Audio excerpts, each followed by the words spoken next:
right, y'all. Rickey Smiley Morning Show. The segment is being brought to you by Toyota. That's right, y'all. The front page news is being brought to you by Toyota. Today is the day to check out a stylish new Toyota and get a great deal. Save on Camry, RAV4, Highlander, and more at the Today the Day event. Toyota, let's go places. Good morning, Eva.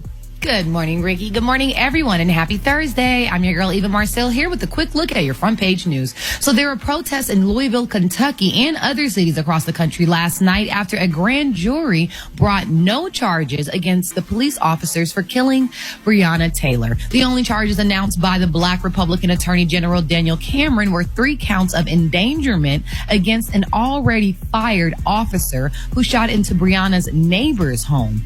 2 officers were shot in Louisville during the protest last night with non-life-threatening injuries, and a suspect is in custody. There are also protest marches in New York, Chicago, Washington, D.C., Atlanta, and Philadelphia. Now, in other news, no shocker here, President Trump refused to openly commit to a peaceful transfer of power if he loses the election in November. That's so freaking scary. And the scary thing about that, if all of those people that's doing mail-in ballots, if you haven't decided yet, I want to encourage everybody to put on a mask and some protective eyewear and go to the polls and vote or whatever. Because if it comes, anything after the day of the election, they had this thing called the something where they can make a decision as far as the state is concerned to call it in for the electoral college. The electorate, this where the state sends their electors to determine who the state is going to give their electoral ballots to, but that's decided on January the 6th. But there's a congressional move that's going to be where Congress can step in that situation, because what they're trying to set up is to where the Republicans will be able to just kind of take the state regardless of what the vote was in the state. That's what the Republicans are trying to do, but the Democrats are countering that with Congress stepping in and preventing them from doing that. But it's just going to be a mess. And they're doing it in all battleground states. So everyone, absolutely, all 9. Yeah, all 9. Well, Joe Biden campaign has responded by saying the American people will decide this election, and the United States government is perfectly capable of escorting trespassers out of the White House. Meanwhile, thousands of mourners have lined up yesterday to pay respect for Supreme Court Justice Ruth Bader Ginsburg, whose body lay in repose outside of the Supreme Court. And last, Johnson & Johnson has announced yesterday that it has begun the final phase of testing of its coronavirus vaccine. All right, that was a quick look at your front page news. For more, log on to the Rickey Smiley Morningshow.com. Ratisi Foshisi, what's up in sports? What's going on, Eva? Well, Miami Heat does it again. They take a 3-1 lead over the Boston Celtics. Man, in the Eastern Conference Finals, LeBron James and, of course, the entire sports world are bothered and frustrated, saying that the Breonna Taylor ruling by the grand jury was not enough. We got to keep working. We got to keep pushing. We got to keep expressing our voice, and we can't tolerate this. Sad news, more sad news, NFL legend Gale Sayers dead at the age of 77 after battle with dementia. Of course, he was a Chicago Bear great running back from back in the day. Last but not least, former NBA star Delonte West has been seen in Dallas at the age of 37 on the street begging for money. Oh, man, that's a sad scene. If you guys seen the pictures that have been floating around the internet. So that's all I got right now. Gary, with the T, what you got, Mike? All right, y'all. People were talking and worried that Corey Gamble, that's the boyfriend of Kris Jenner, which is the mama of the Kardashian girls, was going to probably be headed back to Atlanta, Georgia, his hometown, because they were thinking that maybe Kris may have put him out because allegedly he had a new lady. He has a new lady. Well, come to find out, the new lady in his life is a puppy. They say he got a new dog, honey. The dog name is Bridget. And they're saying, y'all, that Kris Jenner said she wanted a dog, but she not taking care of the dog, and that he was going to wind up taking the dog 99.7% of the dog duty. So come to find out, I'm like, this is just a mess. But I didn't know Corey was from Atlanta, Georgia, though. But nevertheless, he and Kris are going to stay together. They're going to keep the dog, and Bridget's going to be in their life forever. So let's keep everybody named Bridget. Okay, and that's what they named the child. So congratulations to Bridget, honey. She's gonna be in their life. All right, the color today is one of my favorite colors. My color today, y'all, is Believable Bluff. On the high end, you say Believable Bluff, and on the low, just say tan. That's your color for the day. Brad, what you got coming up in the hot spot? Coming up next in the hot spot, celebrities react to Breonna Taylor indictment. I'm going to tell you what they had to say up next. It's the Rickey Smiley Morning Show. The hot spot. Drop it like it's hot. Drop it like it's hot. So hot and that's hot. You can catch me at the hot spot. It's the BR18. All right, 29 before the top of the hour, y'all. Time for the hot spot. What up, Brett? What up, Ricky? Good morning, everybody. I'm your girl, Brett Tat Tat, and this is the hot spot where we bring you music, movies, and more. So let's get off into this thing. Celebrities react to Breonna Taylor indictment, and LeBron James tweeted, "I've been lost for words today. I'm devastated, hurt, sad, and mad. We want justice for Breonna, yet justice was meant for her neighbor's apartment walls and not her beautiful life. Was I surprised at the verdict? Absolutely not. But damn it, I was and still am hurt and heavy-hearted." He said, "The most disrespected person on earth is the black woman. I promise you I'll do my best to change this as much as I can and even more. Love to you queens all over the country and beyond." Colin Kaepernick tweeted, "The white supremacist institution of policing that stole Breonna Taylor's life from us must be abolished for the safety and well-being of our people. Hashtag Breonna Taylor, hashtag say her name." Alicia Keys said, "This is a prime example of rotten to the core, unjust, disrespectful, and blatant disregard. Infuriated." Viola Davis said, "Bull decision. Black Lives Matter cannot be said enough times." Kerry Washington said, "Daniel Cameron is on Donald Trump's short list as replacement of Ruth Bader Ginsburg on the Supreme Court. The same man who decided not to charge the officers responsible for killing Breonna Taylor. Vote." And Common said, "To be a Negro in this country and to be relatively conscious is to be in a state of rage almost all the time." And that was by James Baldwin, and he put hashtag Breonna Taylor. Erica Campbell said, "You deserve so much more, Breonna Taylor. You were murdered. There should be justice for you. I'm angry. I'm sad. I wish I had more to say. Man, I'm so sick and tired of this. The law must change to protect all American citizens." And our girl Portia Williams said, "You deserve so much more, Breonna Taylor. I'm praying for your mother Tamika and the rest of your family today. As hard as this verdict is for us to digest, I can't imagine how she must feel. Shame on America's racist justice system. Will I be next? This has to change. Hashtag no justice, no peace." And Miss Tina Lawson, last but not least, she said, "My heart is broken. The most time this person could get is 5 years and only one of them. This is a travesty of justice, along with the fact that it took so damn long. And for this, so sorry to Tamika Palmer and Tamika Mallory. Both of them have fought tirelessly for justice. There has to be a change, people. There has to be a change. Justice for Breonna Taylor. Say her name." We're going to wrap up the hot spot right there, y'all. Coming up next, we got Special K with the news that you absolutely positively cannot use. And in the meantime, in between time, y'all hit us up for them wake-up calls at 1-866-9-RICKY. That's 1-866-9-RICKEY. The time now is 26 minutes before the top of the hour. It's the Rickey Smiley Morning Show. All right, y'all. Rickey Smiley Morning Show, 15 minutes before the top of the hour, y'all. It's just crazy right now. The police officers not charged with their role in Breonna Taylor's death. One officer indicted for shooting into neighboring apartments. So this police officer get indicted for shooting through some walls, and nothing is said about the life of Breonna Taylor.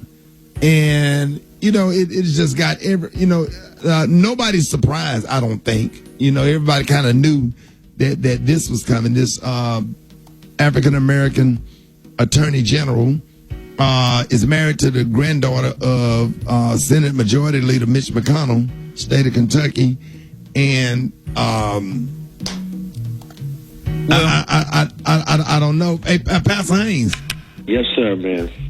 Man, I'm not surprised at any of this with the the decision of not charging the police officers. It's just have you ever seen anything like this? No, I haven't, Rick, and I think it's really sad, number one, that we are not surprised.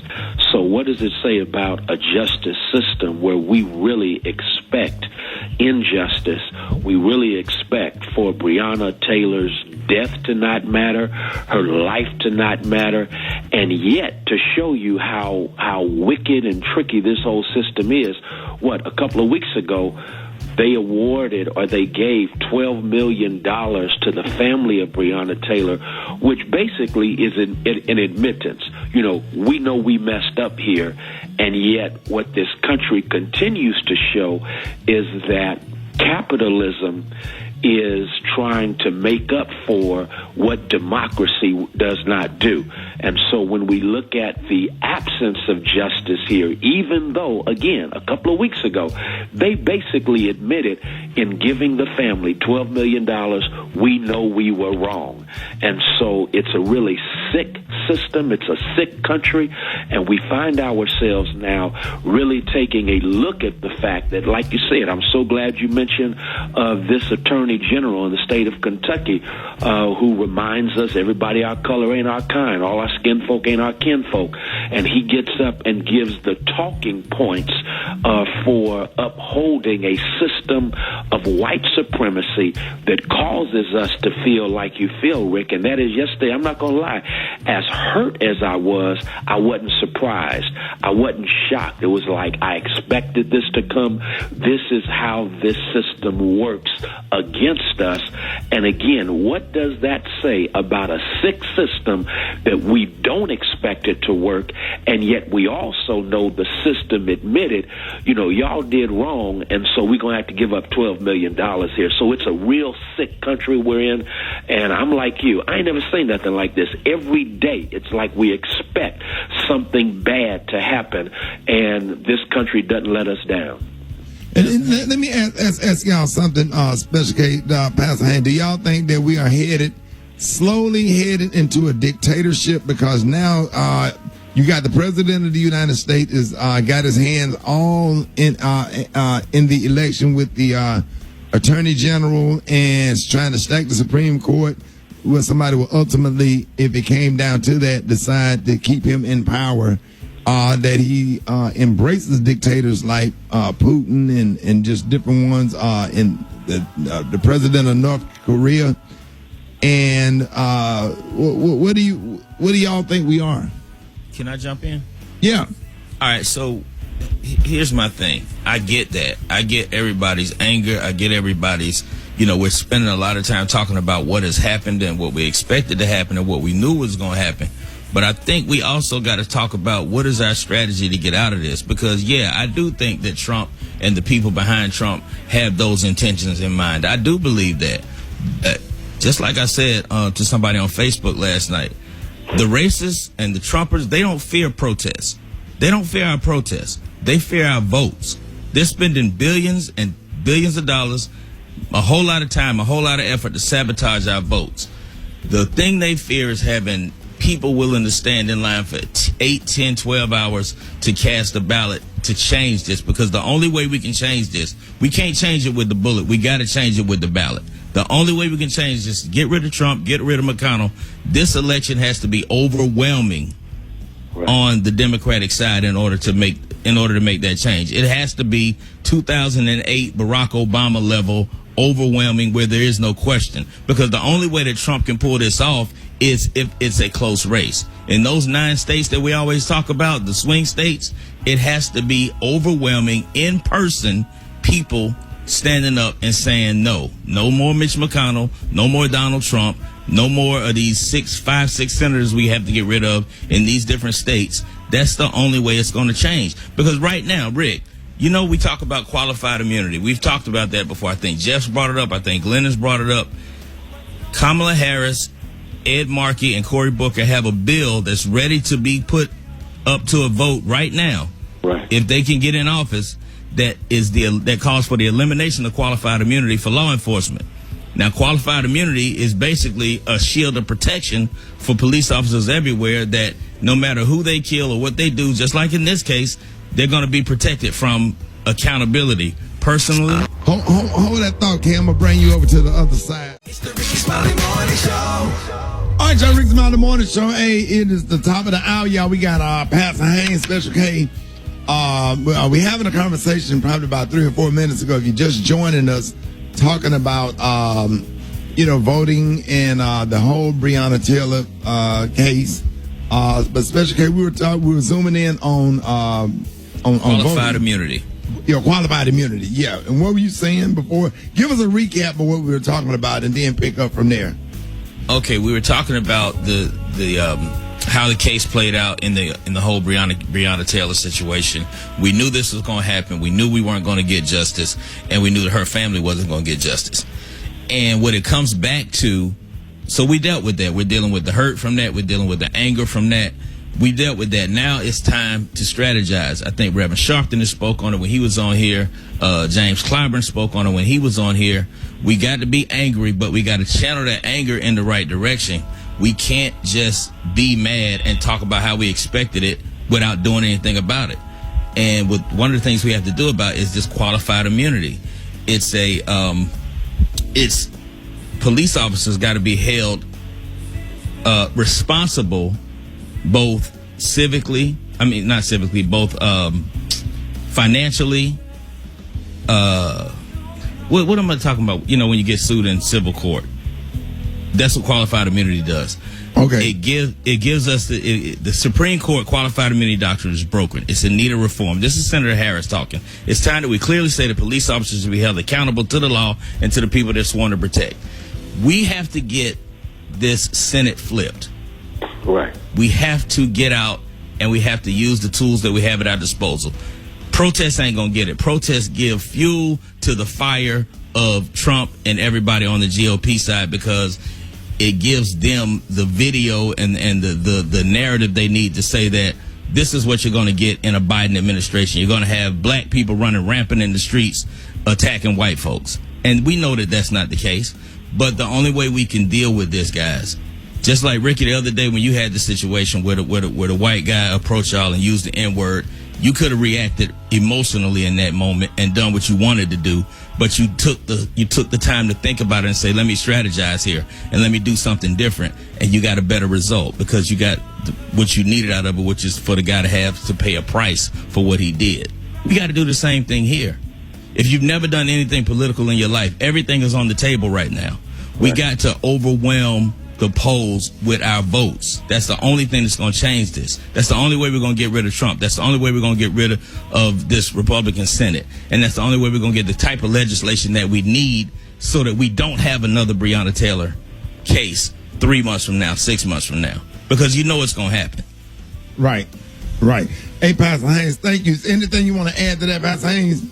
Yeah, Rick, let me just connect the dots with what you were saying and what Special K just said. Both of y'all just brilliant. Number one, you were talking about, are we finding ourselves moving into a dictatorship? And then Special K was looking at what in essence is becoming a police state, because whenever you have a dictatorship, you have to have an enforcement of that dictatorship by a police state. And so when you have qualified immunity that allows police to get away with what they get away with, of course, that helps to reinforce, because the police become a weapon, a tool, an arm of that dictatorship. And one of the things that we've seen in real time is that the Republican Party, Donald Trump, they are more concerned, and Barack Obama said this, with power than they are being patriots. So they don't care about uplifting the principles of democracy. They're more concerned with holding on to power. And when you're more concerned with holding on to power,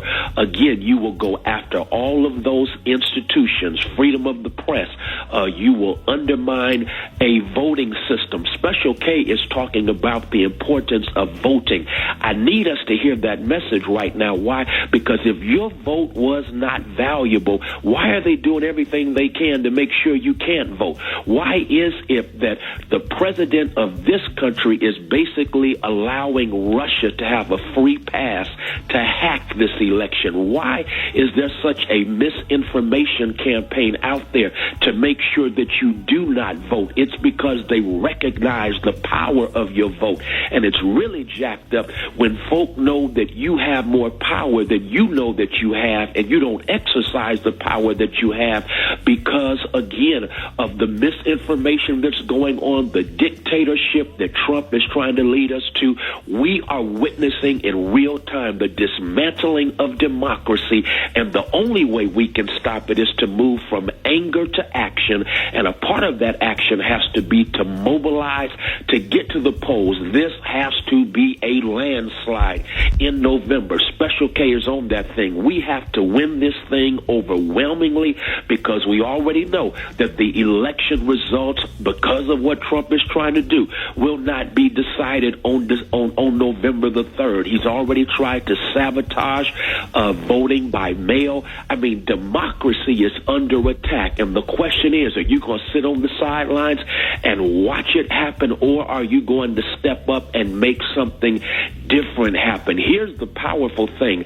Our ancestors were under a whole lot more hell than we're under right now, and they persisted. They fought. They expected the worst, but they fought for the best, and they gave us an inheritance that we must be worthy of by stepping up and fighting right now, or we are going to witness the continued dismantling of democracy, and we're going to look up and find ourselves under a dictatorship where a police state is something that happens all of the time. So thank you for this discussion, but we have our marching orders right now. It's not just protesting in the streets, it's protesting at the polls by making sure our votes are heard and our voices are felt. Hey, ladies and gentlemen, the senior pastor of Friendship West Missionary Baptist Church, Dallas, Texas, Pastor Frederick Haynes. Hey, love you, Pastor Haynes. Appreciate you, man. Rickey. I appreciate y'all. Thank you for this discussion. We got to have you, man. All right, appreciate that special K. Gary got the tea and the clue today. Up next, Rickey Smiley Morning Show. Hold it. He's half man, half woman. It's Gary. I wanna hip you to the T. It's Gary, baby. All right, 10 minutes after the hour, Rickey Smiley Morning Show. Gary got the tea and the clue today. Good morning, Gary. Good morning, Ricky. Good morning, America. Good morning, you. It's Thursday, a beautiful day in the neighborhood, and here's what's happening in celebrity news, y'all. The children of Will Smith and his beautiful wife, Jada Pinkett Smith, Jaden and Willow, y'all, they are speaking out, and they're saying teachers all over the country and kids all over the country are listening to what they're saying. Now, they're saying, y'all, that the Smith kids are known for their artistic contribution and philosophical ways of thinking. What they're saying, Willow, 19, is a singer-songwriter, rapper, producer, actor, and dancer. And Jaden, 22, is also a singer-songwriter, rapper, and actor, y'all. And they're saying he filmed his first movie, The Pursuit of Happiness, alongside his mom. Alongside his dad. But they're saying, y'all, through the years, y'all, the brother and sister duo have shared their thoughts about school, y'all. And they're saying how school is damaging and how they don't think it even should be. Now, they're saying in an interview, Jaden and Willow spoke to T Magazine, and they're saying this. Here's the deal. School is not authentic because it ends, said Jaden. He said, it's not true. It's not real. He said, our learning will never end. He said, the school that we go to every single morning, we will continue to go to. And he said, kids who go to normal schools are so teenagery, he said. Now, at the time, they're saying Jaden, he felt young people didn't really learn anything in school. He said, think about how many car accidents happen every day. Driver's ed. He said, what's up? He said, I still haven't been to driver's ed because if everybody I know has been in an accident, I can't see how driver's ed is really helping them out. And then, you know, his sister also I think if our parents were multimillionaires, we probably would have that same perspective too. Yeah. But I mean, and it's also now she went on this now. Willow, she said that she went to school for 1 year. She said it was both positive and a negative experience. She said it was the best experience, but the worst experience. She said the best experience because I was like, oh, now I know why kids do get so depressed. But it was the worst experience. She said because I was depressed. Unquote. Wow. They 19 and 20, man. Ain't nobody paying none of that stuff no attention. We know better. And I love my education. I'm glad I went to school. It taught me how to interact with other people and, take on different personalities, and the things that I learned in the classroom and my experience with professional teachers and professors in college, whatever, is a great, wonderful experience. And I can only speak for myself. Nobody likes school or whatever, but now when you get older, you really appreciate your education. Yeah. Well, and some people say they learn more out of school than they did in school. And just doing what you want to do. Yeah. You understand? You don't have no education, no structure, and no discipline. Excuse me. You will be weird in doing whatever you want to do and feeling what you feel, and you just gonna be different. And they are definitely different. All right, moving on. In other celebrity news, y'all, baby, they say Vanessa Bryant, honey, you know, she got in, her and her mama been going back and forth about her putting her mama out allegedly and so forth. But they say, baby, Miss Vanessa is not through. Now, they're saying Vanessa recently went in on Pamela Bryant, which is the mother of Kobe Bryant, in a series, y'all, post on her Instagram story. Now, she posted of Kobe's high school uniform, y'all, and his throwback basketball shoes. She said Pamela sold the precious keepsakes at the auction and how sad it was that Kobe had to buy his stuff back. She said the fact that this was auctioned off for my husband had to buy this and more back, so sad. She said, glad we have it back now. Hashtag keepsake. She captioned one of the images. She tagged another image, said hashtag hoarder or wife. And a lot of people said she thinks she's slick. She's trying to say that she was a hoarder or wife, so that's how she was able to clap at Kobe's mama about selling all this stuff. You know, the mama, back in 2013, she sold some of Kobe's stuff because she wanted to buy her a new mansion. Because Kobe, you know, wouldn't help her buy a new house. So she sold the stuff. But now Vanessa is going back after her, saying things about his mama. And people saying, and I kind of feel this, Vanessa might have her new man now. And she just haven't debuted him yet. Because usually when a person goes through this kind of craziness after your husband and died, you got millions of dollars and stuff, somebody used to be in your ear. And somebody may be allegedly in her ear and got her doing these things. Because if her mama then came out with the stuff she said about, and now she's talking about Kobe mama, I mean, because we all knew about that story, and you bringing it back up, I mean, it didn't make sense. Wow. You know, so that's just my opinion. In my opinion. She does not have a new man, Gary. You don't She's know grieving. Yeah, she grieved, but sometimes you grieve with a new man in your ear.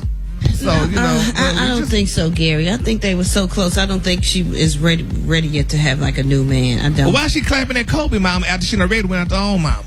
Because I don't think Kobe and his parents had a great relationship. You saw at the funeral how things happened with them, kind of like, so yeah, she's probably used to whatever happened between Kobe and his parents. She knows the whole story. Well, we just gonna pray for all parties involved because this is a sad situation right now. I feel sorry for Miss Pamela that her name is coming back up right now. The color today is one of my favorite colors. My color today is Believable Bluff. On the high end, you say Believable Bluff, and on the low end, you say Beautiful Tan. That's your color for today. All right, y'all give it up for Gary with the T. All right, I got your wake-up calls. Get in the 8669 Ricky, 8669 RICKEY, Rick Smiley Morning Show.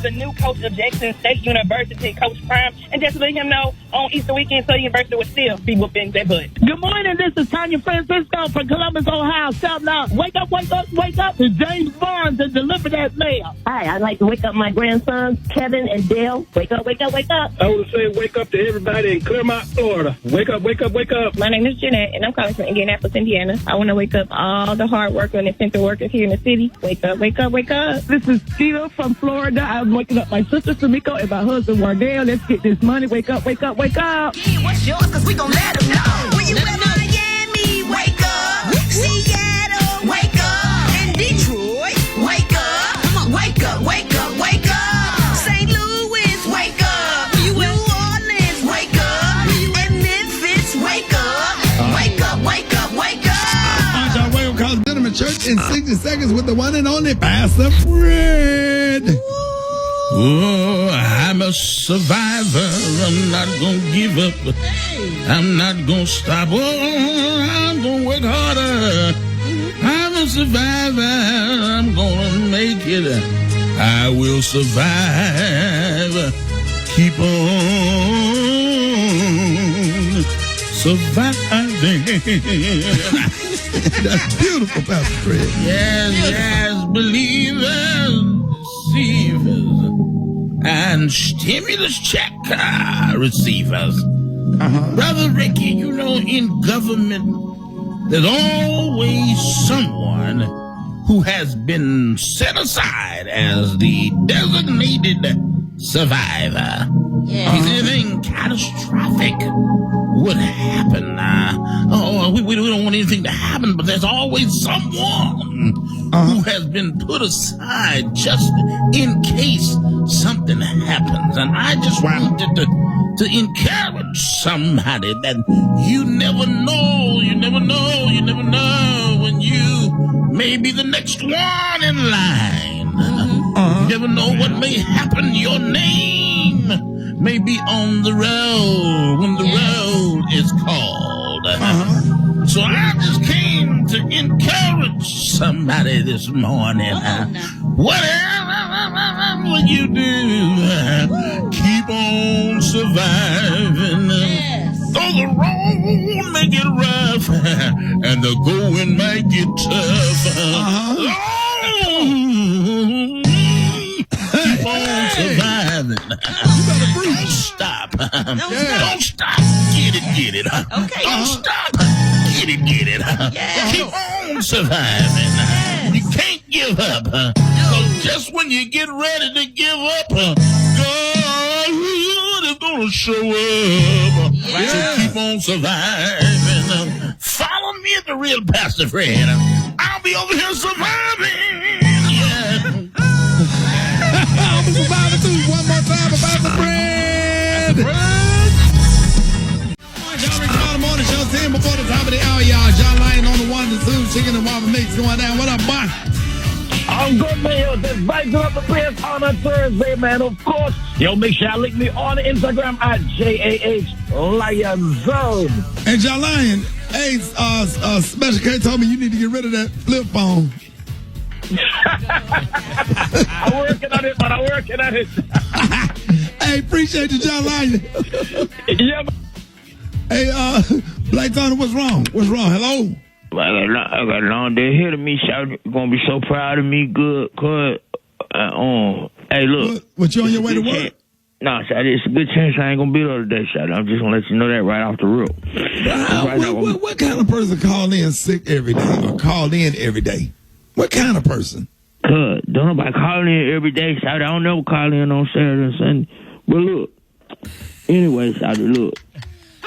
Be Pacific. You talking about every day, Shout. That ain't every day. I call it on Monday, Tuesday, Wednesday, Thursday, Friday. I don't call it on Saturday, Sunday. So that's not every day. So get your life right. We don't work Saturday, Sunday. Get your life right. Okay, so why you want me to work then, Shout? Hey man, what's up? Why you not coming today though? Do you work every day? Do you work every day? I ain't think so. No, I don't work every day. Look, Shout, no, you don't. So why you calling in today though? Shout, you work on Saturday and Sunday. Hell no. So I do work. I do comedy shows. Why you lying to your folks? All these folks listening. Why you lying, Shout? Hey man, what you want, man? What you want, man? That's what man. Hey man. Look, Shout. Hey man, what you need, man? You're doing something good for a community. Well, come on.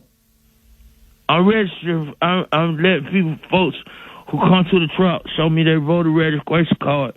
I'm gonna get on $2 off a bag of weed. No, how about that, Shout? How about that? Hey man, have a nice day, Black Tony. You get a $10 bag for $2 for $8, Shout. If you show me a voter registration card, we got to get out here and vote, Shout. That's what we got to do. Black Tony was your recommendation. No, he wasn't.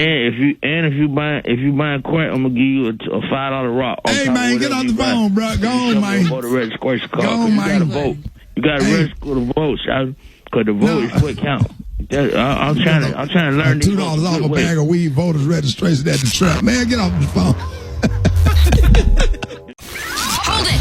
Half man, half woman. It's Gary. I wanna hip you to the T. It's Gary, baby. All right, y'all, Rickey Smiley morning show. This segment's being brought to you by.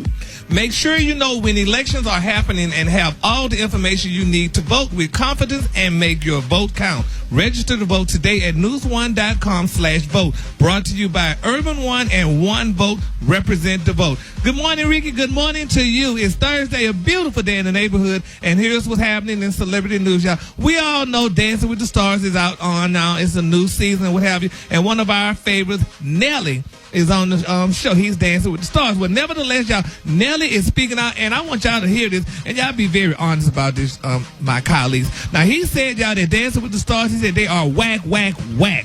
He said they are hating on me. He said they're hating on me and his partner Daniela. Carrigo. He told that to Us Weekly on yesterday. Now, they're saying, y'all, that Nelly said, quote, I feel like the judgment should come with understanding. You're judging me. I'm from the hood in St. Louis, Missouri. There are no ballrooms. I've never danced, choreographed in my life, and you're judging me like I should know these things, and I just picked up this choreography in 5 days. Now, the 45-year-old musician and his dance partner is 28. Y'all, he said he's tired of getting these low numbers. For the first 2 dances, he received a 16 and an 18 out of 30. He said, quote, I don't think that I'm being judged on somebody who's never choreographed, the star said. He said, I'm being judged like straighten up your back. Get this, do that. He said, I'm like, man, I was on time. He said, that should count, unquote. You got on Dancing with the Stars. You knew what it was about. Thank you. So why are you complaining how about, I don't know, they ain't judging me right? Didn't he dance a show where people are judged. Exactly. Didn't he dance off a tip drill or something like that? Wasn't that the name? Yes, but I think he's talking about how it's not fair. They're judging him as if he's supposed to be a professional dancer, but then they look at the other people who they know aren't professional dancers and they judge them as amateurs. Yeah, well, but that's part of the challenge. Yes. I mean, if you just get up on there and want to dance and then can't dance. Football players and everybody on there that can't dance. Exactly. Right. But they get a pass, though, Special K, because you consider they're football players. So, oh my gosh, now we're just going to give him an extra point because he did a 2-step. I'm trying to care about this, but it's just not working. I'm trying to care. You know, but no, I mean, Nelly shouldn't be complaining. Hell, Johnny Weir is an Olympian, and he said, you know, he felt bad. He said, because he want to make 10s, and they giving him low scores too, though. But I mean, you know, he's doing this little thing with it. But I don't believe Nelly was get up there and say something like that, you know, because they don't have ballrooms in St. Louis. Well, hell, we don't have ballrooms neither. We don't have radio stations. So, but that's not, I don't think that's a good look. I feel bad for him, but he should kind of keep that to himself. Moving on, in other celebrity news, y'all, John Legend, he's saying that him and Chrissy go to therapy. He said there's a moment when you really annoy your partner. So he said he and Chrissy Teigen are going to therapy. She's on her 3rd baby right now. And he said sometime they, go back and forth, whatever, but they always still make up. But I mean, should married couples just always go to therapy? And Yes. Yes. Nothing wrong with it. There's nothing wrong with therapy. I definitely, I'm a raise my hand first. But I mean, you know who you're marrying. He knew he married Chrissy Teigen. You know who you marry, but you don't know all their personalities. Once you get to live in a small space with somebody, that's totally different. You get to see all their little bad, little nasty little habits that set you all the way off. Wake up in the morning, then her teeth over there in a glass. I'm just not doing this. How did I get through that? You never took your teeth out at the club. If your teeth was in the glass and was sitting inside of your margarita at the club, that's one thing. But I'm not feeling this. Well, we glad they're going to therapy then, honey, and they're going to work it out, baby number 3, honey, and everything going to be well with John Legend and Miss Chrissy and her teeth in the glass. All right, the Kahlua today, honey, is one of my favorite Kahluas. My Kahlua today, guys, is Believable Bluff. On the high end, you say Believable Bluff, and on the low end, just say Beautiful Tan. That's your Kahlua for today. All right, y'all, give it up for Gary with the T. Everybody's reacting off the decision that was made by the Attorney General in the state of Kentucky in Louisville not to prosecute the police officers that killed Breonna Taylor, but brought some kind of prosecution against the police officer that shot into an apartment and a bullet hit a wall or whatever. But he get prosecuted. A wall is more important than a black life. A wall. So he gets to go to jail, and he's facing up to 5 years for shooting a wall. But the police officers that shot the bullets that killed Breonna Taylor face absolutely no charges. And he said that the law in the state of Kentucky, that's the law, that the police have the right to do what they did. And I'm just confused and I don't understand. But what somebody said on Morning Joe this morning, the system is just not set up for us. It's not set up for us to have what is the amendment? Justice, peace. What is the Second Amendment? And then everybody that's out here talking about black on black crime, it has nothing to do with it, because if you black and you kill somebody black, you going to jail. Well, if you black the open carry law that her boyfriend was protected under, supposedly, you're able to defend your home, and he didn't know that there was police coming in. He defended his home, and yet you know, they were able to murder his girlfriend and there's no consequence to it. But And he threw was him wrong. in jail But they're saying he was wrong. charged him with attempted murder. Right. They're saying he was wrong. Come on, man. So it's crazy. So if he was wrong and if they were wrong, then why did you let him out of jail? And then why did you give them give Breonna's family $12 million? Either you did it or you didn't. Which to me is guilt. You guilty. Why you giving them money? You know something ain't happened, right? Right, exactly. I can't. Yeah, it got everybody mad, and upset.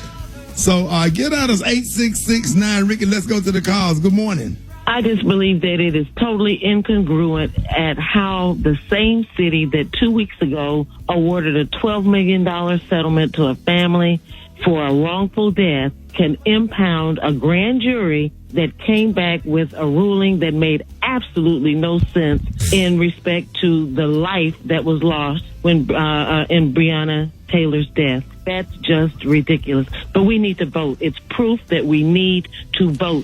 So I'm so upset. They should have at least charged the officer who shot at least multiple times with manslaughter because he killed her.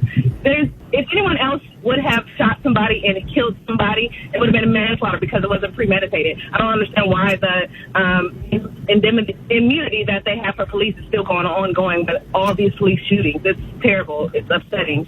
We knew that was going to happen because they paid out that money before time. So it was, you already seen it coming before then. So, but we got to go vote and try to do the right thing. That's the only way we're going to help. And they're going to try to suppress the vote. So we got to come up with a way to get these votes in. Some way. I was outraged about the verdict for Breonna Taylor. I'm a mother of 6 black children, and the last thing I would want is for them to be under attack in their own home and the law to justify the killer. Okay, I feel like this. This country was built on blood, and by no means am I an advocate for violence, but they only respect one thing, and they need to start having some funerals like us. That's the only thing they're going to respect. Now, I'm not telling anybody to go kill anybody. Please don't get it wrong. But in order for them to see it from our point of view, they have to be put in our shoes. Facts. Yeah, from an emotional standpoint, you're right. But we can't do it like that. For one, we far outnumbered. And we can't match them body for body. It's not going to happen. We got to do it legislatively. We got to. I mean, but do I got time to talk, Rick? Yeah. I mean, in a way, it feels like is anything going to ever happen? Because we have protested, we have violently protested, we have non-violently protested, we have peacefully protested. We've done everything, and now, I mean, when we voted before, and the voting polls got all messed up. Like, no matter what we do, it's almost like we can't win. So no, we can't have a defeatist attitude. We can't. I don't have a defeatist attitude. I'm just telling you what I feel like right now, homie. Right. I'm expressing myself because it feels like we can't win because we got somebody in there like Donald Trump who is the total devil, 666 in my opinion, and then we got people. I'm so frustrated with it because he's the worst, and he's leading our country, and now he's saying he's not going to go out violent. What? There's only one way we can get rid of them, though. There's only one way. But I hear that, but it feels like even when we do that and work our best, we still get knocked back because it's like they run the country. Okay, but the fact of the matter is we didn't do it in 202016. A million of them didn't do it. We didn't do it. We can beg people to do it. Even when we do it, Kay, all I'm saying is everybody needs to do it. Everybody needs to go vote. I condone that. I think that is what we need to do. But it feels like there's going to be something with the ballots because now now you got to mail it. And then don't mail it, not go in. It's better to mail it in. We had politicians telling us to mail it in. That's better. That will work better. Now we saying this and now we saying that. Just like COVID, it's getting better. It's not getting better. It's like we don't know where to turn to or what to do. I know exactly how all y'all feeling. Hey, thank everybody that called in too. We got Ben Crump on the phone. All right, y'all, Rickey Smiley Morning Show. We got Ben Crump on the phone. One of the attorneys representing Breonna Taylor's family. Ben, good morning. Good morning, Ricky. Hey, man. A lot going on, Ben. I mean, I can't imagine how Breonna Taylor's family feel about this. I guess one of the questions I have start out with being, where do we go from here? And everything seems crazy right now. It is crazy, Ricky. So let me start with what you first said, how Breonna Taylor's family is doing. They are heartbroken, they are outraged, and they are offended, just like me and my co-counselors, Lanita Baker and Sam Aguiar, because we're wondering, Rickey Smiley, what did Kentucky Attorney General Daniel Cameron present to the grand jury? Did he present any evidence at all on behalf of Breonna Taylor? And if he didn't, then he made a unilateral decision to make sure that those police officers were not going to be charged and that Breonna was not going to get justice. And so we are demanding that he talked about transparency yesterday. We're demanding that he release the transcript of the grand jury, because in the indictment, he never once mentioned Breonna Taylor's name, and the fact that he charged wanton endangerment for the white neighbor's apartment, but didn't charge wanton endangerment or anything for the bullets that went into Breonna Taylor's body, has us scratching our heads saying, what was his objective? You know, these prosecutors go into the grand jury proceeding with an objective, and clearly that objective was not to give Breonna Taylor a voice. So we got to hold these prosecutors accountable. Let me ask you this, something on the political side, Ben. Do you think that that's going to outrage people to vote? Well, I hope, just like they teach us in law school, and we know as trial lawyers, when people get emotional, they act.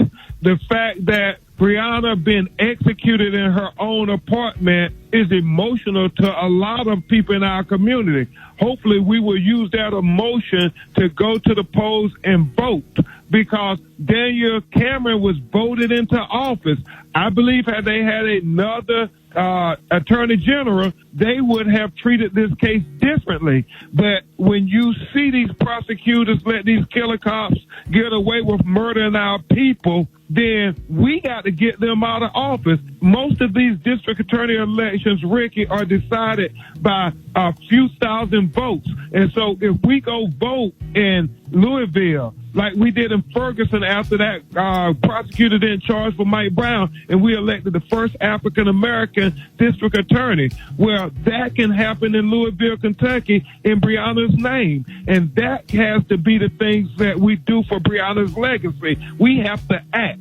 Hey, Ben, well, what did they, you said with the $12 million settlement, you said something that y'all got out of the deal with they changing some of the, what was some of the laws that was changed, or were there laws changed, or police proceeding? What was changed? Now, it was significant in many ways, because you had them say, we're going to have police living in Louisville. We're going to have police living in the minority communities where they are policing. So the belief is, and the hope is, Rickey Smiley, if the police live in your community, they're not going to be so apt to shoot first and ask questions later, because they're going to hopefully know their neighbors. And so when they see this young black boy and they say, no, that's Eddie's son, or no, that is Ricky's sister, and they will be less apt to shoot first and ask questions later. They're literally going to pay for the police house. Literally pay. If they stay there 20 years, you get a free house. And so what that tells us, we all know, Ricky, the greatest way to accumulate wealth in America is home ownership. And so that was a substantial step. They also hired 12 social workers to go on 911 calls with police, because when you have these mental health crises or domestic violence, you need them to de-escalate the situation, not to escalate the situation. So that's what's going on. Ricky, I'm going to have to run. Hey, please keep praying for Breonna's family. You know they love you, man, and right now they need your prayers more than ever. All right, Fred, man. Hey, appreciate you, Ben. Thank you, man. God bless you, Ricky. God bless you. Rickey Smiley Morning Show. All right, y'all, Rickey Smiley Morning Show is about that time. Jeff Johnson got 3 things you need to know. Good morning, Jeff. Hey, good morning, Rick. Listen, man, I don't really feel like this today, man. Yeah. And there's a couple of things that keep playing in my head over and over again, and that is, people have said it already. I keep hearing these reports about an indictment, and there is no indictment. There's no indictment for the murder of Breonna Taylor. There's an indictment for police officers shooting into a wall and potentially hurting other people who were not in the room with Breonna Taylor or who were not Breonna Taylor. And so there's no indictment in a Breonna Taylor case. You understand what I'm saying? Yeah. And we shouldn't even say it that way. There's no indictment at all. There is a proclamation that I've heard it over again, that a wall was more valuable than Breonna. But what's even more interesting to me, Rick, is that we will have a city that'll pay $12 million to a family quicker than they will provide justice. And it just continues to weigh on me that there's a financial exchange for black bodies, but not a value on black lives. And so you will pay $12 million to silence people because you took a black life, but never acknowledged that black life. And this is what the system is designed to do. And we know that the system is designed to do it because even while this is going on, you have Trump, who is literally banning racial sensitivity training within the federal government. So do you know that he put out an order this week that extended it into federal contractors? So what that means for y'all that ain't getting it, if you're a private company who has a government contract, your private company can't do racial sensitivity training without losing your federal contract and then being denied the ability to get any other federal contracts. So if you are Coke or Pepsi or Marriott or Nike and you got a federal contract, you can't do race training, sensitivity training, bias training, anything that either, in his words, race or sex baits any other group. So now, no, this is ridiculous on a whole nother level, Rick, because now what you're saying is those companies are risking financial well-being because, again, not only will you lose the federal contract, you won't be able to get another contract again. You will have your access to, your license to be a federal contractor removed. This is ridiculous. And he's talking about you can't say white privilege, you can't say all of this stuff that acknowledges the systemic racism, that elevates the systemic racism. You want to remove that as well. And so, I'm at a place, man, where I actually just want to lean in to black folks who I want to work with and build with and create with and fight with, because I just don't want to, even in the deepest reaches of my mind or my psyche or my spirit or my heart, rely on anybody to do anything for us, because they won't. And if we put the pain and the frustration and the anger of continuing to be disappointed by other people into working with each other in the greatest way possible, then we could fight better. And I keep being reminded of Haile Selassie's quote that Bob Marley sampled. Until the philosophy which holds one race superior and another inferior is finally and permanently discredited and abandoned, everywhere is war. And until there are no longer first-class and second-class citizens of any nation, until the color of a man's skin is of no more significance than the color of his eyes, there'll be war. And we just need to wage war, Rick. And listen, I'm not calling on physical violence. I am, however, saying that if we don't wage war the way we know how to, and whether that is culturally, whether that's economically, whether that's intellectually, and recognize that we are in a war, and they will continue to use us against us. They got this fool up as an attorney general, acting like he understands. Hold on, Jeff. I'm gonna bring you over on the other side, Jeff. I really want you to bring that point home. That's important. I don't want to cut that off. More Jeff Johnson up next. Morning. Morning. Grand rising to you that are just waking up this morning. How y'all feeling today? I guess the better question is, how are y'all coping today? Because how y'all feeling, one could assume, if you watch any kind of the news, or if you've been waiting 190 something days to find out what's going to happen to the murderers of Breonna Taylor. So, every Monday and Thursday, I do a segment here on the Rickey Smiley Morning Show called Eva's Corner, where I talk about all things womanhood, motherhood, and the juicy stuff in between. Talk about everything from surrogate pregnancies to who makes the most money out of your spouse to criteria for marriage. Sometimes it's super controversial. Sometimes it's just fun. Today, I'm going to use my time and my energy to speak on what we deserve as Black women. There's a speech, and you'll hear me say it again when I go live. It's a speech that Malcolm X did in 1962 to a crowd in Los Angeles of African-American people. And he spoke, he started the speech off by asking where we learned our hate from, where we learned how to hate our color of our skin, the texture of our hair, the shape of our nose and of our lips, where we learned that. And then he ended the speech talking about how the most unprotected person in America is the Black woman, how the most underrespected person in America is the Black woman, and the most neglected person in America is the Black woman. And when ending it, he implored not white America, not others, but us, Black people, Black men, Black women, to protect each other.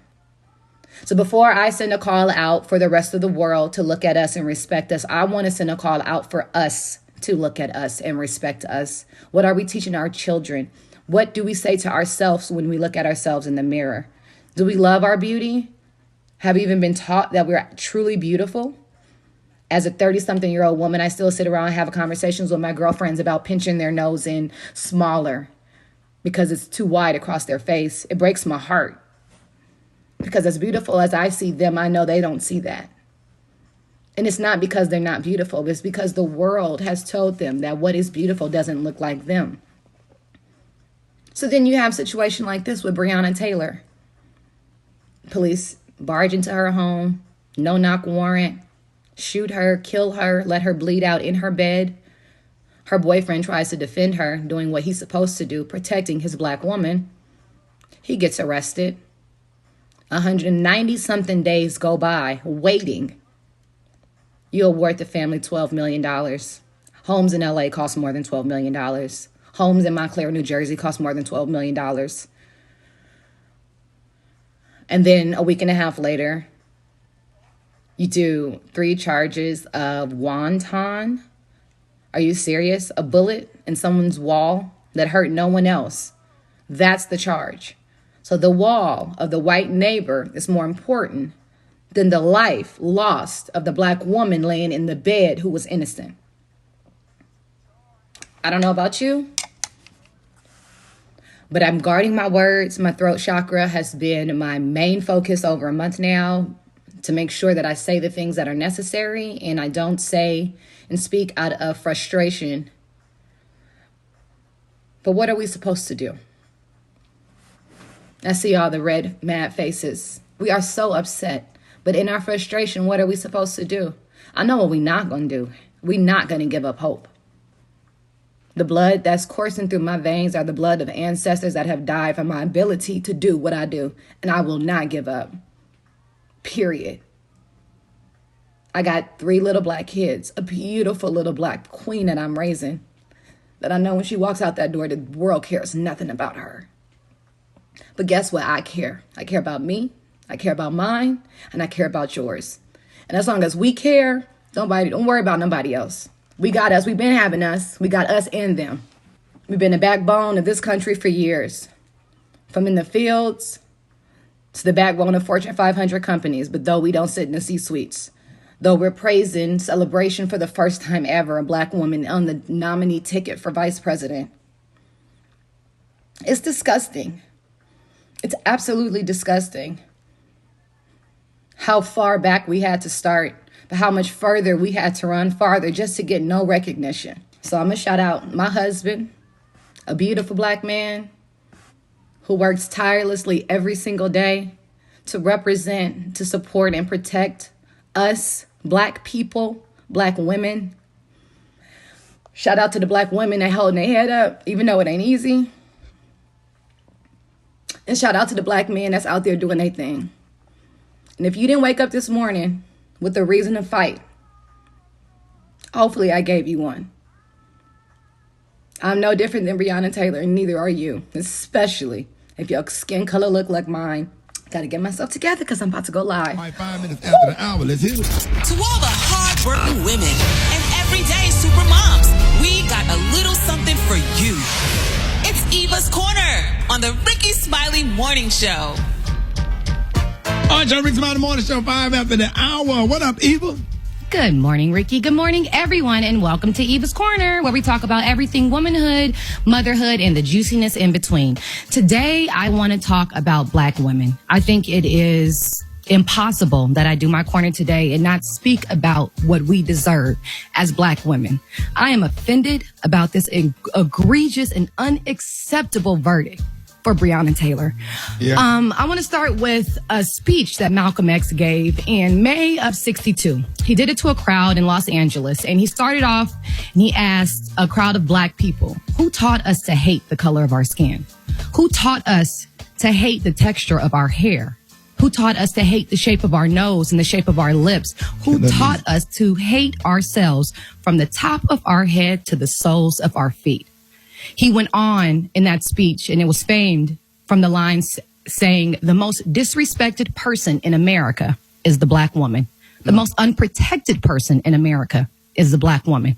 And the most neglected person in America is the black woman. He ended his speech imploring black men to be the protectors of our black women, for black men to be the one to stand up and respect and appreciate our black women. The saddest part is that today, in the year of 2020, here in this same America, Malcolm X's words still ring the exact same. So what are we supposed to do? What are we to do? With limited resources, no respect, we hold our heads high as we can, and we get the work done. We're the front runners of independence here in this country. We're the front runners of entrepreneurship in this country, though we're still under-respected. We're the backbone of Fortune 500 companies, though we don't sit in the C-suites. But why? And how will we get that change? I look at LeBron James taking to his Instagram and saying that he's at a loss for words today. He's devastated, hurt, and sad. He's mad how he wants justice for Breonna. And now his neighbors, Breonna's neighbors, are the ones that got justice. Their wall got more justice than this beautiful woman's life. I look over this weekend at Rickey Smiley, who took his time, on his time off, to right a wrong, seeing a woman, a black woman, disrespected and not looking past it, but taking the moment out of his day to right that wrong. For one, to check that white man, but more importantly, to let that woman know she matters. So before we look for these white people to tell us we matter, we have to say we matter. Black men, you have to show us, black women, that we are respected, that we are loved, that we are appreciated. And once you become the example, then they will follow. But if you don't respect us, no one will. Black women deserve better. Period. That's my corner. Wow. Sorry, that's my corner, Rick. No, Eva, I just, I'm getting emotional. Yeah, We good. Look at Emmett Till. Emmett Till was a 14-year-old boy. They lynched this boy for supposedly offending a white woman. Yeah. And we have evidence of this lady bleeding out in her bed, and everybody's at home. Yeah. How? I'm done. It's hurtful. Yeah. It's hurtful. It's hurtful. We're just gonna have to, keep pushing. You don't have to play the intro, Dave. You could just play the song. Here's Trouble Man right here, Marvin Gaye. Rickey Smiley Morning Show. Eva, that was beautiful. We appreciate that. Thank you. And a lot of sisters out there feel you. Yes. Beautiful. Yes, we do.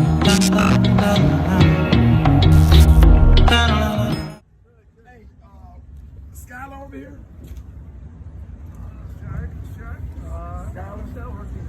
Oh, okay. You got that light truck right there? Yeah. Hey, okay, so my sister was just walking through the gate about 30 minutes. She came in about 30 minutes ago. Yeah. Yeah.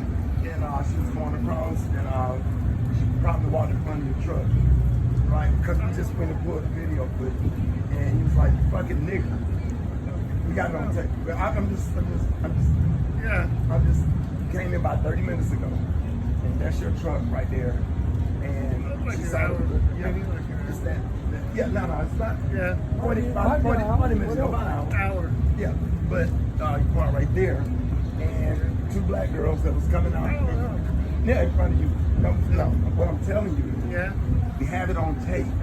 And but when y'all almost hit, you say, you fucking nigga. No. And listen, the only thing asking you to do is just, we can go on about our business, just apologize to her. Yeah, sorry. I mean, So I'm gonna get her over here, and I would just like you to apologize to her. And we are going about our business. Yeah. Okay, so can you get her over? Hey, that's all we want, just an apology. Yeah, sorry. Yeah, we no, it's no problem. What made you call her though? I mean, I did. You did? It's on video. But why would you apologize? You came out. We got you on video. It's on video. Yeah, okay. Just came. Sorry. I mean, we want you to apologize to her. That's all. All right. Hey, listen. What's your name? I'm just waiting for my phone. I know, but what's your name? What made you say it though? If you apologize to her, then we're going about our business. We as adults, we have to accept responsibility for our actions. Yeah. And you both, listen. Yeah. Listen, she's about to pull up. Just want you to apologize. That's it, Paul. Right? We don't even know what it's The photo's not here. She's about to come now. Can you apologize to her? Okay. Because she just can't call people. I want to know what made you say it though. Yeah, I mean, what made you say it? You that racist? No. Trump got you fucked up like that? Why would you call her a nigga? I didn't mean to, okay? But you did it though. Irritated. Irritated about what? We irritated about a lot of shit. We irritated about a lot of shit. Yeah, but I want you, come on, I want you to apologize to her. Accept responsibility for your action. And I want you to apologize to her. No, don't apologize to me. I want you to apologize to this. Listen, come here. Yeah. We don't care about a vote. I want you to apologize to her. Understand? Okay, give me a minute. She's on the way. You got it off lucky today, Bob. Yep. That could have been a lot worse. Yeah, you got off lucky. A lot worse. Yeah. We ain't have a celebrity with us. You got off lucky. I'm just letting you know that. See her? Right there? Got a real lucky. Yeah. Right there. She's coming. And I want you to apologize. Yeah, he's swimming. Careful, that thing's real shaky. I know you're saying you got a buck coming. But we're going to handle this one. Okay, and then we're going to go on about our way. Okay, here she comes. Right here. Now, who do you work with? What? What company do you work for? Good Hit Sports Station. I don't have a company. You work with them? Yeah. Good Hit. So what boat you got coming? What boat? I got to try to do. Okay, coming in to take you fishing? No. Okay, chartering. Probably take him to bed, he drunk. Drunk? That drunk talk will get you. That drunk talk will get you a lot of trouble. It really will. Yeah. If we ain't have a certain person with us right now, we'll fuck you up, man. I'm just dead honest. That's real talk. We'll fuck you up. But now you say you're sorry, so you admit that you did say it? It just don't come out like Ain't no shit like that come out, man, this time of day. Don't no shit like that just come out. It's just some shit that's already in you, man. It's just some shit that because you've been drinking or you had drunk. Yeah, but for it to come out, it got to be already. It got to be already in. That type of person you are. But you will never disrespect me. Black person, feel like black women. Get your soul split, bro. So here she comes.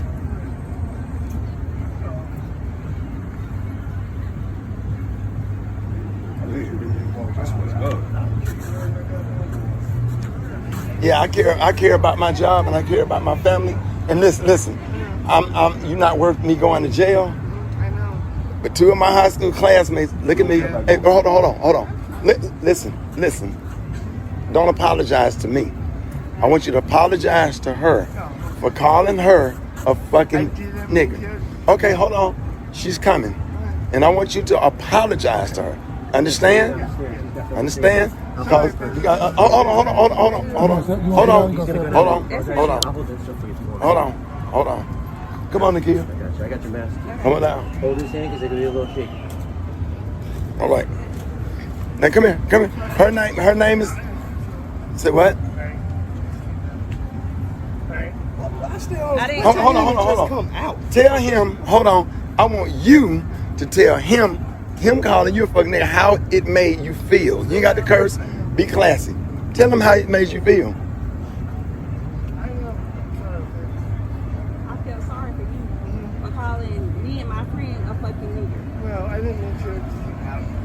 But also, when you came over to speak on, you almost hit her. I had to hop out the way. Yes. You hollered fucking nigga. You could have just went on about your business. Okay, listen.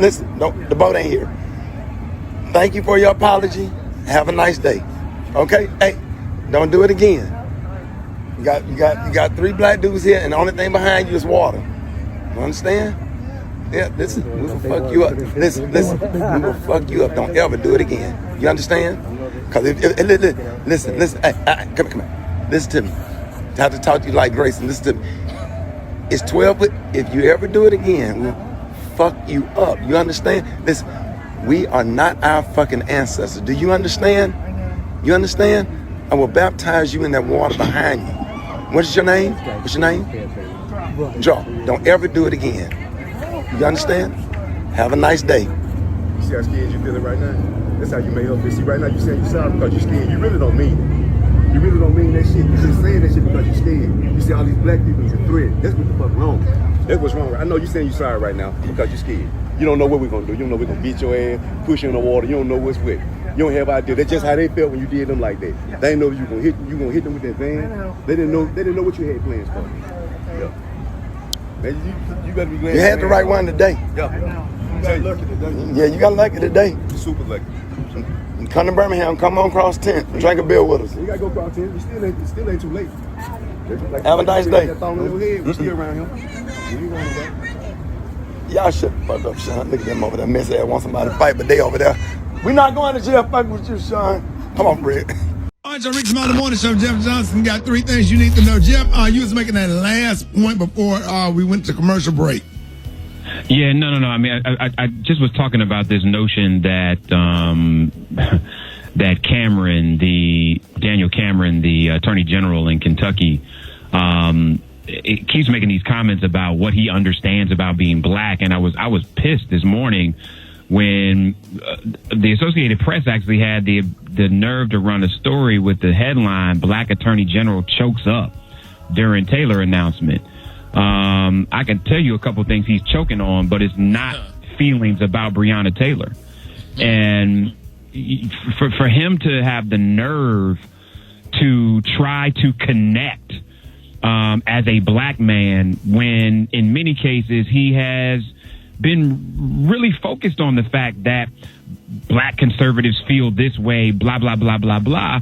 And listen, man, I'm not one to, I don't think all black people think the same thing. I actually know black conservatives who I have a level of respect for, but this is different.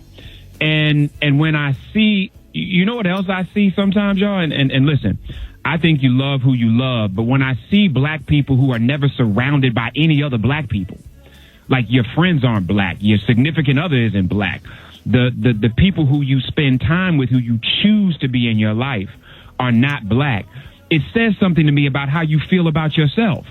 Now, we can all live in communities and be in spaces where we have friends that are not like us, but when you're not surrounded by anybody that looks like you, what does that say about how you feel about yourself? And so his little nonsensical actor tears don't speak to the fact that at no point has he been aggressive about this investigation.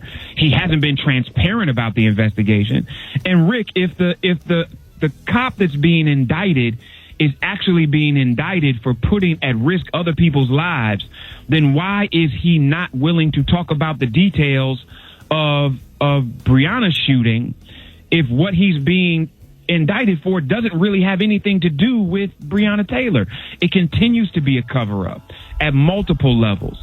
And so, you know, this dude who claims to be black, and I'm not one to talk about black enough. What I am willing to do is say, when you keep talking about what you can relate to, but you don't show any connectivity to who we are and our actual pain, you're just full of it. And so this is even more of a reason why our voting is important, because we're never going to get anybody perfect, no matter what color they are, but we are going to get people who are going to fight for us in any way, shape, or form, or not. And so I know I'm over time, Rick. I appreciate you allowing me to make that last point. But you all, let's just continue to fight. A big up to all those activists, Rick. I'm praying for those folks that are on the ground in cities all over this country that are saying enough is enough. If you got their Cash Apps, Cash App them some resources beyond your prayers. It's hard being out here day in and day out protesting in these local communities when sometimes it's not even your full-time job, and even when it is, you have fewer resources than you need. So find out who those folks are who you support. Cash App them some resources. Pray for them in the meantime, and then make sure that we're continuing to fight on all fronts. I'm sorry, Rick. Y'all can hit me at Jets Nation on all social media. I'm just frustrated, brother. I love y'all, and I want to see us win in a way instead of continue to just complain. No, man, we love you too, man. Jeff, appreciate everything you do. All right, appreciate that, Jeff. Everybody make sure y'all follow Jeff at Jeff Nation. Oh, man, Rickey Smiley Morning Show. Just had to play that this morning. That song was just so appropriate with everything going on. But let everybody know that we are at war. We had a real war. Special Case said it best, man. I want to talk to all the men for a second, man. If you hear what Eva just said, everything that Eva just said, I'm sure she speaks for most sisters that's listening to this show. And we're going to have to take a stand, and we're just going to have to do better as men. You know, protecting our sisters, making sure that we get out and vote, make sure that we do our part or whatever. We just cannot put every single thing and put this entire civil rights movement on the back of black women. Black women out here pretty much running the Joe Biden campaign. You got a black woman that's up, HBCU graduate, that's on the ticket with Joe Biden to possibly become the first African American woman to become the vice president of the United States, and the first to be on the Democratic ticket for president of the United States, president and vice president of the United States. And we're just gonna have to get out here. We're gonna have to vote. I look on the internet, man, and see where we stand in line for concerts. We stand in line for iPhones. We stand in line for Jordans. I saw just yesterday a guy trying to be the best. I guess he's trying to be the best dad he can because he was with his son. But what kind of example are you leading with your pants halfway down? So if you got your pants halfway down, your son gonna have his pants halfway down. But if your daughter brought somebody to the house with their pants halfway down, you probably wouldn't like it. And we just gonna have to be better men and take a stand, and we're gonna have to represent, because people are watching us. A lot of times people do some of the stuff that they do because they don't respect us. We're gonna have to go out here and vote. Everybody that's super woke, sometimes y'all get on everybody's nerve telling people not to vote because you don't like, okay, let's get them in office and then at least they'll talk to us. Donald Trump ain't talking to nobody. So if do you think Joe Biden would actually invite you into the Oval Office and sit down and have a conversation with you about things that matter? Or do you think Donald Trump would, and has he? You know what I'm saying? He had his token preachers to go up there, and I said it, all of y'all tokens, you had no business, going up there knowing that man is racist or whatever. If sitting there having a conversation with George W. Bush or Herbert Walker Bush is something different, But you go and talking to the Grand Dragon of the Ku Klux Klan that every time he speaks, he always throw a white power sign.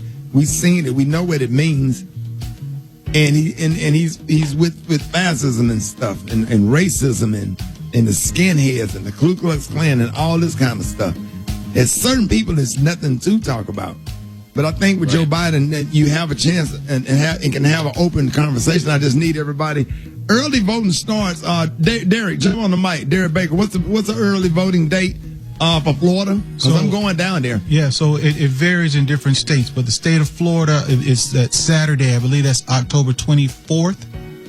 Join me. Yep. Rick Join me. Live. Yep. Hot 105, 99 Jam. I'm going to try to get Trick and Trina to come, and we're going to sit up and do a live broadcast, hopefully a live podcast or something that morning we can both get. I'm just throwing it out there. I'm an outside of the box kind of guy. I don't think like program directors. I'm really outside of the box. And to be out there almost every day, if anybody willing to anybody on this morning show, if you really believe in what we doing and what we talking about, get your ass on a plane and put a mask on. If you really care, get on a plane and join us in Florida. If I have to go by myself, I'm going to be there. I'm going to be broadcasting live for early voting.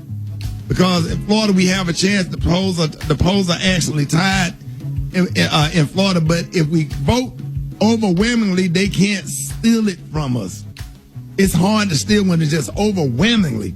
Just like you came out for Barack Obama, I need you to come out like that for Joe Biden and Kamala Harris. You can't say that enough. You can't. We need to vote. Early voting starts, and we're going to be in Florida. I don't give a damn if I have to be in Florida. I'll be from Fort Lauderdale to Palm Beach to Hollywood to Miami Gardens to Homestead. I'll be there. Early voting start from Daytona to Jacksonville, Tallahassee. If I have to do the whole state, a whole tour for the week, we coming. Early voting in Florida. Let's get ready.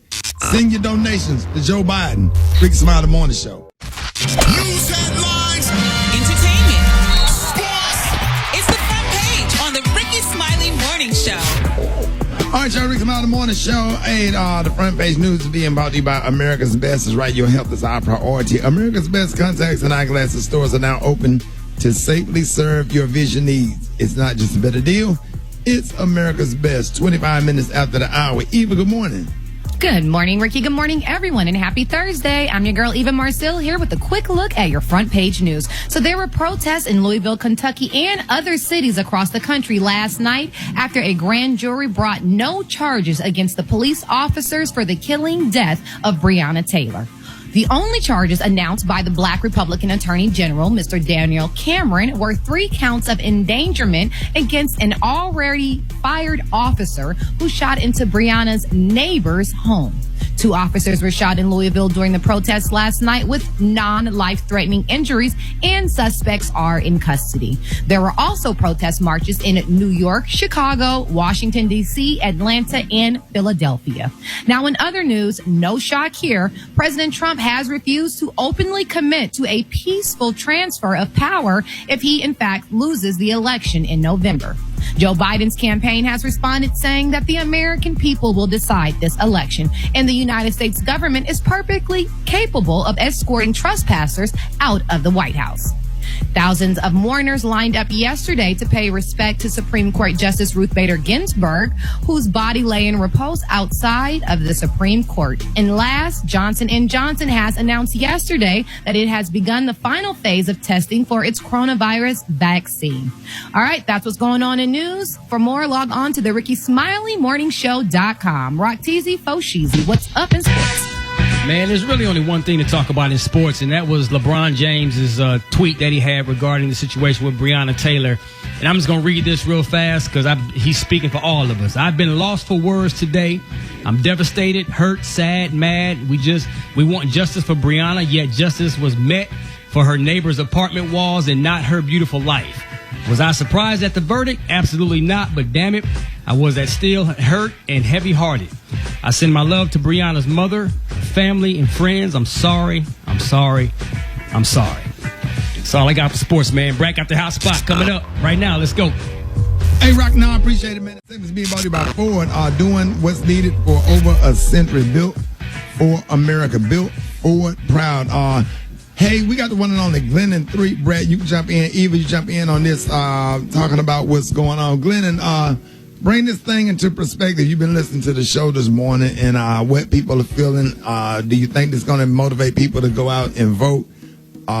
What are your thoughts? Attorney Glennon 3.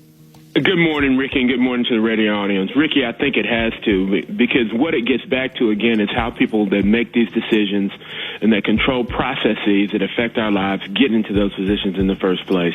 You know, going all the way back to what happened in Baltimore and in St. Louis and other cities, when you have elected officials like attorney generals, district attorneys, that make charging decisions. Because the thing that's not being reported about the grand jury process is that the grand jury doesn't sit alone without being influenced. The evidence that's presented to them is presented by prosecutors. It is colored by prosecutors. The witnesses are selected by prosecutors. Arguments are made by prosecutors. And so the grand jury doesn't make their decision based on a cold, fact-based analysis. They do it based on a persuasive process where the defense and certainly the victims don't have any input. Wow. Glenn, how do you think that's going to, you think this decision is going to affect turnout for black folks? I think it's going to affect it immeasurably, Ricky, because once again, we're realizing where our power lies and where it doesn't lie. You know, and we've gained power back in the 60s and even now from protest and street organization and civil rights, sort of traditional civil rights empowerment. But now our power is to vote, and we can put people in positions that can make decisions years down the line that affect our lives. And that's what's happening now. I mean, the people who didn't participate in the election for Daniel Cameron now are starting to wonder whether or not they should have voted. Right. And I'm hearing that he has aspirations for a higher office like governor. He was on the short list for the United States Supreme Court, which I think he's going to pick that lady, Amy. I can't think of her last name. Barrett. Amy. Yeah, you're right. Go ahead, Kate. No. Go ahead. Yeah, but Amy Barrett. So, Glennon, even with the Supreme Court nominee, they're going to go ahead and seat her, which they wouldn't do it for Barack Obama. So how do you feel about them trying to steal the election? And can you explain that electorate to us, please? Yeah, the way it works, Ricky, and again, a lot of this stuff has historical antecedents. You know, the Electoral College, just like the 3/5 votes for slaves, was intended to distribute political power in a way that was palatable to the people that were formulating the country. And so what happened is that, here's a perfect example. 70% of the people live in 15 states. So they represent about 30 senators. The other 70 senators represent 30% of the population. So you got people like a person who's a senator in a state like North Dakota or Montana represents about 800,000 people. A senator in California represents 40 million people. So we're supposed to have a representative democracy, and so that's not really represented to that extent. So what happens with the Electoral College is that each state is given a certain number of electors, and in almost every state, the person that wins that state gets all of the electoral votes for the state. So like in the case of Michigan in the last election where the president won that state by 10,000 votes, 11,000 votes, he got all those electoral votes. Instead of them being apportioned, if they had been apportioned, then he probably would have gotten maybe one more than Hillary Clinton. So the Electoral College is intended to allow people to have disproportionate impact on the election, as opposed to just a true democracy where the person who got the most votes will win. Right, Glenn. Do you think they're going to steal it? You think they're going to try to steal it? I know they definitely absolutely know they're trying to steal it. The election has so many people with competing interests. You got the Russians involved. You got the Chinese involved. You got people that are doing voter suppression. You got people that are doing downright stealing votes and hiding votes and destroying ballots. But I certainly think the Republicans are going to try to do what they did in 2016, which is to affect the election in a way to change the outcome as opposed to being an outcome that is truly democratic, which means that the person that gets the most votes wins. Right. But you do think black folks going to show up to the polls and vote? They have to, Ricky. I don't think we have any choice. I think what we see now is that we live in a country where our half of the country is on fire. The other half of the country is suffering from hurricanes. That's directly attributable to climate change. If Al Gore had been president, we might be in a different position with respect to that. We've got a coronavirus where 200,000 Americans have died. Many of those people would still be alive if we had a different president. So I think even people who are hiding under rocks and not paying attention politically are realizing now that the world would be different if they had gotten off their asses and gone in to vote in 2016 and in a lot of these local elections. And so if we don't vote, we should expect to have more of this. Now, let me say one more thing about the Supreme Court. I don't know how many of y'all remember the Robert Bork nomination process and Clarence Thomas. That was over 20 years ago, but the antecedent to all of this, the way we politicized the Supreme Court started back then. And getting back to an old cliche, and I know Special K remember this one, the Republicans played chess while we played checkers. Right. This is true. Hey, Glenn, and let everybody know how you can be reached. You can reach me on Twitter at G3. And if you follow me, I'll follow you back, and let's continue the dialogue. And once again, my heart goes out to Breonna Taylor's family. But we got to remember that the reason this happened is because of people that we elected. All right, y'all. Hey, y'all give it up for Glenn and 3, man. Coming up next, man, we got the